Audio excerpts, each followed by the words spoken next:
Thank you for joining the Brain and Mind Experts, the podcast where we talk about the world's most advanced biomarkers and other diagnostic techniques and innovative treatments for cognitive disorders. Each of these episodes will bring the very latest news and information about how we can potentially help the more than 55 million people worldwide affected by cognitive impairment, and it's forecasted to grow to 150 million people by 2050. I'm Tom Dent, Executive Chairman of Cognition Health. In 2011, Dr. MacSweeney and I saw this growing health crisis, and we wanted to be a part of the solution. We believed we could assemble professionals, processes, and strategies to provide a specific diagnosis and then provide the newest treatment and care for people with cognitive impairment in the United Kingdom and the United States. Recognizing the phenomenal progress in research and development over the last decades, affecting the brain and the mind across 10 of our specialty centers in the U.S. and UK, we're providing real hope to those suffering from these conditions. Today, we've got Ray Clarke, a celebrated English footballer, or in the U.S. we'd call it soccer, whose career spanned some of Europe's most competitive leagues during the 1970s and early 1980s. He was known for his sharp instincts in front of the goal and brilliant finishings. Ray made a name for himself in his native England and also with standout performances in the Netherlands and Belgium. So, Ray, thank you so much for coming along this afternoon. It's just such a treat. It's a pleasure To have the opportunity to chat to you. And obviously, we've met before because you've been attending our clinic at Cognition Health. Yes. But I just want to go back a little bit. So firstly, setting the scene, there's so many people currently who are very concerned and focused on concussions, subconcussions, traumatic brain injury in contact sports. Obviously, your background is as an ex-professional football player. But I'm just really keen to hear, how did you first notice there was something wrong? Well, I may have noticed it, but I was putting it in the back pocket, really. It wasn't until my wife kept saying to me, "Look, you're forgetting this, and you're not doing this, and your mood is changing, and etc., etc." And she kept on at me, which, I'm glad she did.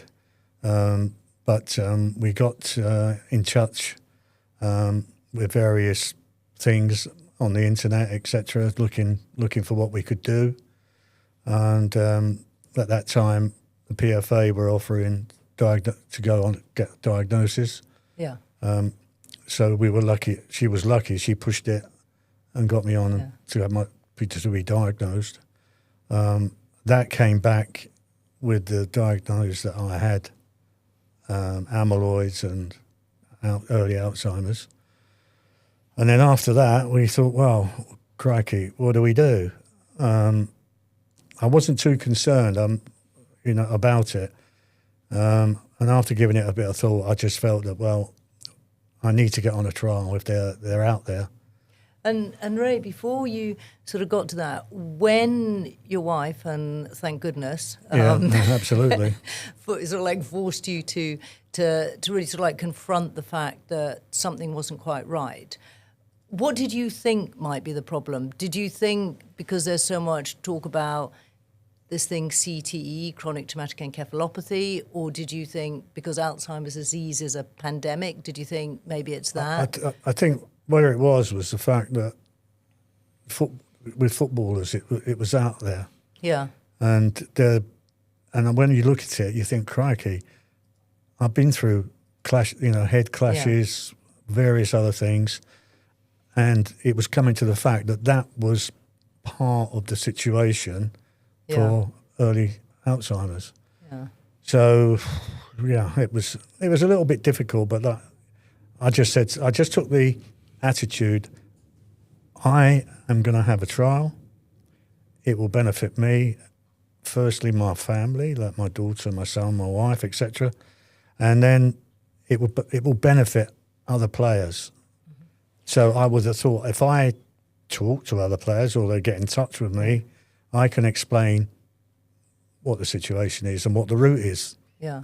And did you I mean, presumably, like many people have never even heard of a clinical trial. They haven't heard of treatments for effective treatments or new treatments for Alzheimer's. How did you find out about this opportunity? Majority of internet looking and seeing and coming across various different, should we say, drug companies. Yeah. And looking at it through there, and then I got a call from a chap, Charlie. Yeah. I remember his name, Charlie. This is a bonus. And he said to me, look, we're offering clinical trials. One is Cognition Health. So I said, okay. He said, I'll come back to you. He said, would you be prepared to go on the trial? I said, yeah. So 3 or 4 or 5 days later, he said, right, you've got to be assessed by Cognition Health to see if you're the right type of, should we say, patient, for want of a better word. And which I did. I went down and had various tests, etc. And then fortunately they said, yeah, we'll take you on a trial. And actually, Ray, to sort of, for people listening, what was happening here was that you'd had some preliminary tests which had demonstrated that you had this high amyloid protein in the brain. Yeah. And high amyloid protein in the brain is the hallmark for Alzheimer's disease. And this had been done, in your case, by a lumbar puncture, where we'd looked at, or the doctor who'd been doing this looked at the spinal fluid and could see this biomarker, the presence of this amyloid biomarker in the spinal fluid. And then the reason for seeking out a trial at that point, which was several months ago now, was because there are new medications that are designed to remove and lower and ideally remove that toxic amyloid protein from the brain. And the reason this is so important is because the amyloid protein gets clumped down on top of brain cells and it destroys those brain cells. So this is now a sort of like fight against time to get the medication that will remove the amyloid protein and protect those brain cells from further destruction, or at least very much significantly slow down any progression of your symptoms. Yeah, I was a little bit concerned about age, being, when I was diagnosed, I was 70 years old. Yeah. And I just thought maybe I'm too old to be on a trial because, I can't remember where I've seen it, but they were saying that, anything over a certain age, you're not going to go on a trial. It's not worth it. So actually, most of the clinical trials are from about 55 to 85 years of age. Some are from 50 to 90. So in fact, you were absolutely in the sweet spot for the clinical trial. And particularly being otherwise fit and healthy, you certainly were, an ideal person to join a trial. And as we've said, this is an opportunity to get what we call a disease-modifying treatment.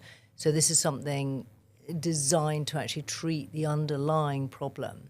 And how have you found the visits to the clinic? I mean, what's that like? Is it an ordeal, or is it actually sort of quite pleasant? I look forward to it, actually. Okay. Yeah, when we get on, I come down to from where we live. I come down to the clinic, check in, and I look forward to it. All the staff there. I can't praise them enough. They're absolutely great. They're humorous. They're happy. They make you feel welcome. And also lunch is just an outstanding part of the day. Okay. We try to please. But that's great. And Ray, I think, obviously what we should address here as well is that there clearly is a lot in the press about how people playing contact sports, one, are at risk of getting this condition called CTE, chronic traumatic encephalopathy, which is also a progressive neurodegenerative disease that tends to dementia. And we've seen a lot of information about that from the American football players. But also, and you were asking me about this last week in clinic, that there is an increased risk of developing Alzheimer's disease, Parkinson's disease, Lewy body disease, other neurodegenerative conditions, if you have played a lot of contact sports. And have you been sort of like clear, and particularly when you're talking to other football players, about the difference between how these diseases are actually associated with subconcussions as opposed to the sort of like big one-hit concussions? Is that something that you're aware of before you started finding out more and more about this path? Yeah, but not significantly. You know, you read articles and you look at that, but it's not, that doesn't jump out at you as such. You know, it's not until you get into the trial and you talk to the people who, you know, are dealing with the trial, and they tell you exactly like you've said to me and their other staff, how much more information comes back, makes you realise how important it is to get on the trial. Yeah. And I think one of the things that, and you're in much more contact than I am with lots of ex-football players and actually other contact sports players as well. But I think one of the things which is often sort of like overlooked at the risk of people not realising the risks that they're facing when playing, and also the reason for paying attention to early symptoms, is that it's obviously never a good idea to get a concussion. And, you know, and I think we have lots of guidelines now about concussions. Sit it out. If you're not sure, these guidelines don't go back to play till you're feeling well, at least have sort of like 3 to 4 weeks. Did you sort of like, were you aware of this when you were playing with respect to concussions? And then we'll talk about subconcussions. No, not at all. I can give you one example. Played this particular game. Yeah. Got completely knocked sparko. I'm assuming that means completely unconscious. Yeah. And sitting in the dressing room and looking around and saying, what am I doing here? Yeah. They thought I was taking the mickey. Yeah. But basically they said, get yourself off to the hospital. Yeah. So I took myself off to the hospispital. So like, drove your car or no, on a bike? My wife drove the car. Okay. And then I can remember vaguely being told, we want you to stay here for 3 hours. 3 hours? Yes. Yeah. Until you feel okay, and basically that's what happened. Then they released it, right, off you go. Yeah. So there was nothing really medically to support any head traumas. Yes. Yeah. You know, if you cut your head, well, that might have been a bonus. You had stitches. Yeah. But apart from that, there was nothing, you know. And do you think when you look now at younger players, do you think that they are much more aware of the importance of protecting your head? And I would like to think so, but I'm not sure. Is it being put out there to them? Is it being explained to them? You know, when they join a football club, whether they are 10 years old or 11 years old, which boys do, yeah, you know, I understand that they're saying, well, we'll ban heading, yes, which is, I think, is only delaying the situation, that they are made aware. Yeah. Then they can make a decision. Well, I'm not too happy with that. I don't think I'll give up football, or I'll do something else. Yeah. I think they need to be more out there and in your face, really, to say, look, this is the situation. Yeah, and also the parents of the younger children, being really fully aware. Yeah. And if we go to, because I think there is so much, you know, and particularly the new guidelines during 2022 to 2024 under Sunat that have sort of come out, as I said, saying the sort of like stay off if you've had a concussion. If you are at 4 weeks post-concussion and you still have symptoms, then that's when you really need to seek medical advice as opposed to just sort of like resting. I think looking at it, I'm looking at players of my era and my age, that if they, some of them are in denial. I can understand that. Yeah. But I think they need to be made aware that there are things out there to help you. Don't be afraid of it. Yeah. All it can do is good. It can't do anything bad. Yeah. And I think the thing, Ray, which thank goodness, as we said, your wife intervened here, but I think the part that so many people are less aware of, and particularly, let's say for football players, it tends to be in sort of like 60s and 70s. American football players, it's sort of like 50s, 60s. Rugby players, it's in sort of like 20s, 30s, 40s, is the beginning of these progressive neurodegenerative diseases, which, as we said earlier, are actually more closely correlated with subconcussions. And in fact, the average player, and this is from school all the way through, will suffer from about 500 subconcussions for every single big concussion. And about 3,500 subconcussions is when you start being at risk of developing this neuroinflammation that can lead to these neurodegenerative diseases.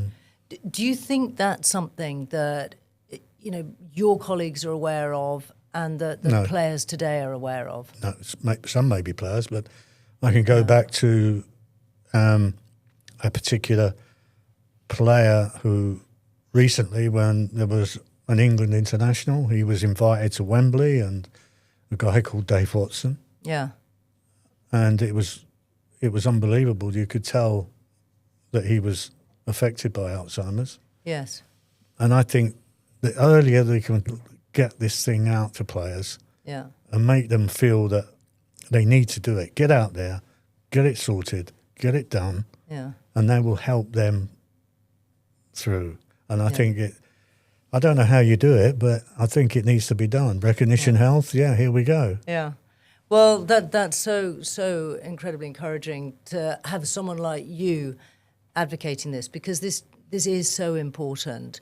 And I think the big thing, particularly with these subconcussions, is you have no symptoms with subconcussions. You just collect these during the time that you're playing. So it's a disturbance, it's a knock to the head. It could be heading the ball, it could be your head hitting the ground, your head hitting someone's shoulder or knee or waist or whatever.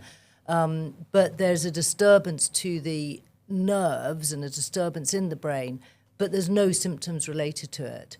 And that's why people are accumulating thousands of these subconcussions.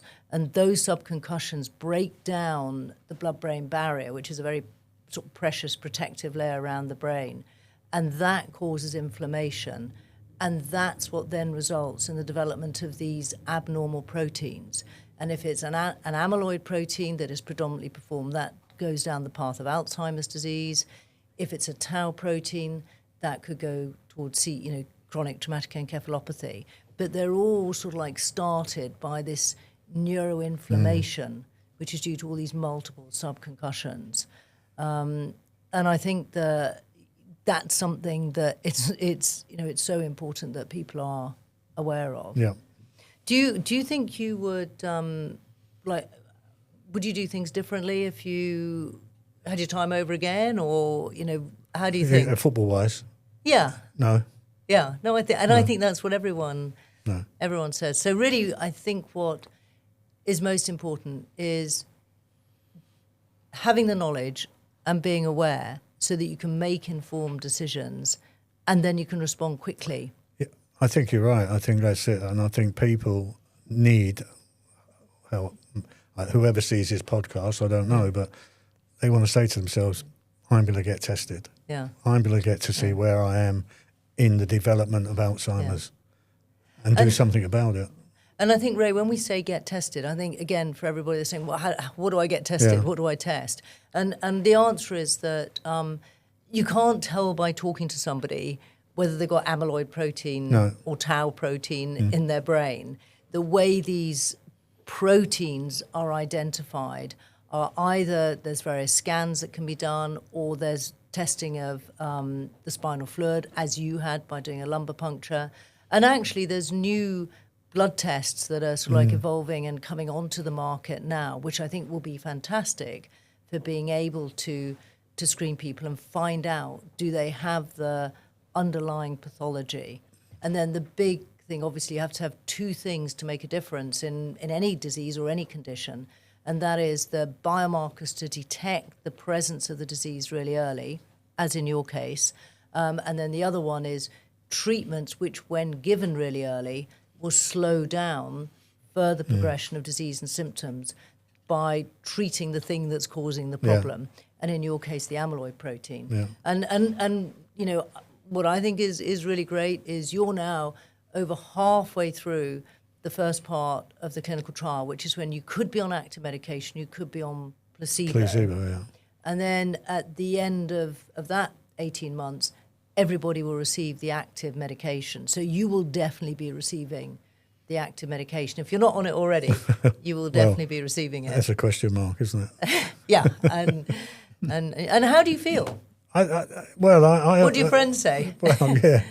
Yeah, when I meet up with them, they say, you look great. You're right. You know, when we're talking and I'm talking now, etc. But, you know, going back in time, I look back and I think, crikey, you were showing signs.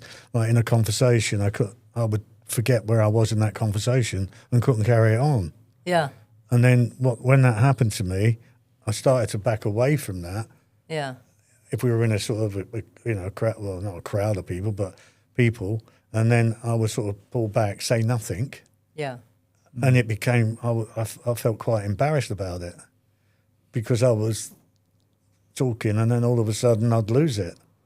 I just couldn't remember what I said. Yeah. So you experience it, I mean, you don't appear to me to be experiencing that right now. Well, the drug must be working then, mustn't it? Well, we don't know. And Emer, I just want to add, because I'm so grateful, Ray, for you sitting here and answering these questions. But what does impress me, and I think it's a great example, is how you sought help very early, which is so important. Yeah. Because in my interactions with you, I would have no thought at all that you had any kind of memory challenges.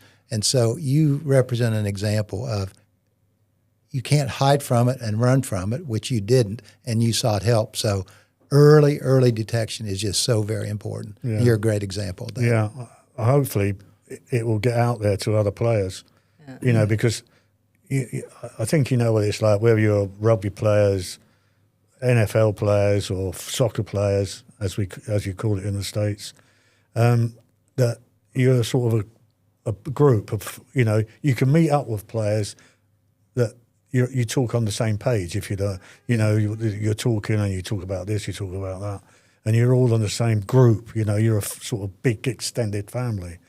You know, so that I just think it's important, and I don't know how, but to get it out there to them, because and also there's this denial bit. I don't know how. Me personally, I don't know how they would deal with that. Do you think that usually people are in denial for all sorts of reasons, but more often than not because they feel there's nothing that can be done? And that is obviously a very frightening situation. No, it's not. And I think it needs to get out there.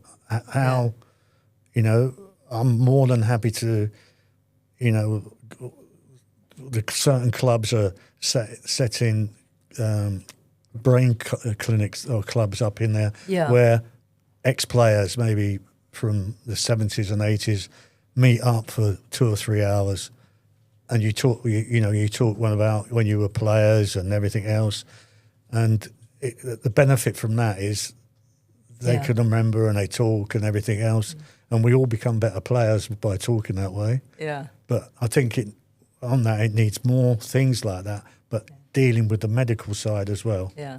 Yes. And I think it's not just the individual players exercising a certain amount of denial. I think it's their friends also indicating a degree of denial towards them. Mm-hmm. So I think if everyone is sort of like saying, look, actually, as your wife did for you, look, you know, I think there's something wrong, then more people, you know, will recognise and, if you like, admit and acknowledge that there is a problem. And certainly, you know, we are, you know, ready to test people, and actually, it's not just doing, you know, like asking people questions. It's actually doing these biomarker tests. Yeah.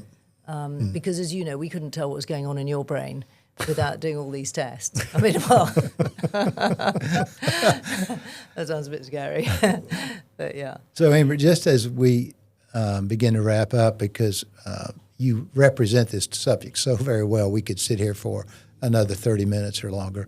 But is there any last question or comment you want to make as we bring this podcast to a close? From my point of view, I would say all you guys out there who have played in the 60s, 70s and 80s, get in touch with Cognition Health, wherever you are in the country, because there, I think, from memory, there's 7 or 8 clinics around the UK. Get in touch to see if you qualify for a trial and get on that trial ASAP. That's great. And thank you, Ray. And I would say that there is so much research and development going on today in, I'm just going to call it the whole brain and mind space, but particularly for Alzheimer's disease. And there is a lot of work going on for CT, but at the minute, particularly as we all grow older, the risk of developing Alzheimer's disease is high. It is a pandemic, and it's even higher if you have been playing contact sport. So don't wait. No, exactly. Yeah, that's the point. Don't wait. Yeah. Do it as soon as possible. Yeah. If not for yourself, for your family. Yes. Yeah. Ray, thank you so very much. You've been really, really open and helpful, and we really thank you very much for making me do this. Well, this subject is so of interest. There's a lot to be said. Emer and I will be talking more and more about CT and Alzheimer's in the podcast to come, but you've set this up very, very well. Thank you so much. Thank you. Thank you for having me. Thank you so much. Thank you. That was Ray Clarke, a celebrated English footballer, or as we say in the U.S., soccer, whose career spanned some of Europe's most competitive leagues during the 70s and the early 80s. He was known for his sharp instincts in front of the goal and brilliant finishings. He made a name for himself both in his native England and also with standout performances in the Netherlands and Belgium.